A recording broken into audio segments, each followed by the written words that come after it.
Əvvəllər xüsusilə hərbi məqsədlər üçün nəzərdə tutulan dronlar çağdaş dövrümüzdə fərqli sektorlar üzrə istifadə edilməkdədir. Birinci Dünya müharibəsi zamanı 1916-cı ildə Britaniyada Aerial Target adlı pilotsuz təyyarənin hazırlanması ilə müasir dronların əsası qoyuldu. Cihazın ibtidai versiyası radio siqnalları vasitəsilə idarə olunub, daha çox təlim, məşq məqsədi ilə istifadə edilib. Müasir dövrdə kənd təsərrüfatı sektorunda toxum səpimi, təhlükəsizlik sektoru üzrə isə müvafiq sərhəd və ictimai obyektlərin mühafizəsi həyata keçirməyə imkan verən dronlar axtarış xilas etmə əməliyyatları üçün də optimal hesab edilir. Müasir dövrdə dronların fərdi istifadə üçün nəzərdə tutulması hallarına tez-tez rast gəlinir. Bu məqsədlə bir sıra ölkələrdə, o cümlədən Türkiyədə pilotsuz uçuş aparatlarından istifadə edən şəxslərə vəsiqələr təqdim edilir. Bunun üçün vətəndaşları bu ölkənin müvafiq mülki aviasiya qurumunun veb saytından qeydiyyatdan keçməlidir. Qeydiyyat prosesi uğurla tamamlandıqdan sonra şəxs PUA pilotu bölməsinə daxil olaraq testdən keçir. Tələb olunan məqbul göstəricini əldə etmiş olan hər bir şəxs qeydiyyatla bağlı növbəti mərhələləri tamamlayaraq dronu sərbəst idarə edə bilməsi üçün müvafiq pilot sertifikatını əldə edə bilər.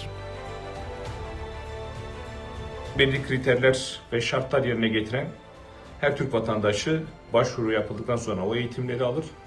O eğitimlerle birlikte belirli bir sınavdan sonra da drone ehliyetini almakta.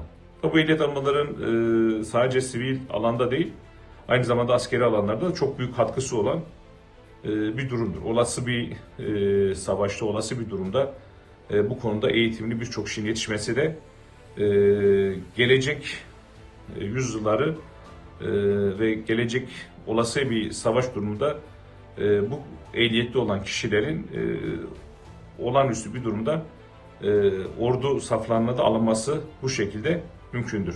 Qardaş ölkədə uzun müddətli tətbiq olunan bu proses Azərbaycanda da bənzər təcrübədən yola çıxıla biləcəyi sualını aktuallaşdırıb. Mütəxəssislər hesab edirlər ki, indiki mərhələdə dronların uçuşu üçün mövcud olan sistemin sadələşdirilməsinə ehtiyac var. Bunun fonunda dron sahiblərinin müvafiq vəsiqələrlə təminatı üçün yeni qaydalar sisteminin formalaşdırılacağı və perspektivdə ictimaiyyətə açıqlanacağı bildirilir. Azərbaycanda bu işlə məşğul olan insanların ən böyük problemlərindən biri odur ki, avadanlığı uçurarkən 3 gün öncədən yenə də qəliz, ağır bir mexanizmlər tətbiq olunurdu. Bunların sadələşməsi lazımdır. Biz baxırıq ki, artıq Avropa ölkələrində və ya ki, digər qonşu ölkələrimizdə bu proseslər çox sadədir. Bizdə bu işlə məşğul olan şirkətlər tamamilə sıradan çıxacaq. Yeni qaydalara görə artıq sertifikatlaşmanı yenə də bir dövlət qurumu verməli olacaq. Analoji təcrübə göstərir ki, bütün sahələrdə bizneslər inkişaf etməli, dövlətin əsas dayanağı olan vergi ödəyən bizneslərin inkişafı üçün təkmin qaydalar formalaşdırılır. Ekspertlərin fikrincə, ölkəmizdə dron texnologiyalarından istifadənin stimullaşdırılması dayanıqlı inkişaf məqsədləri kontekstindən yanaşmanı mütləqləşdirir. Zeynəb Mirzəyeva, Hüseyn Bağırov, Real.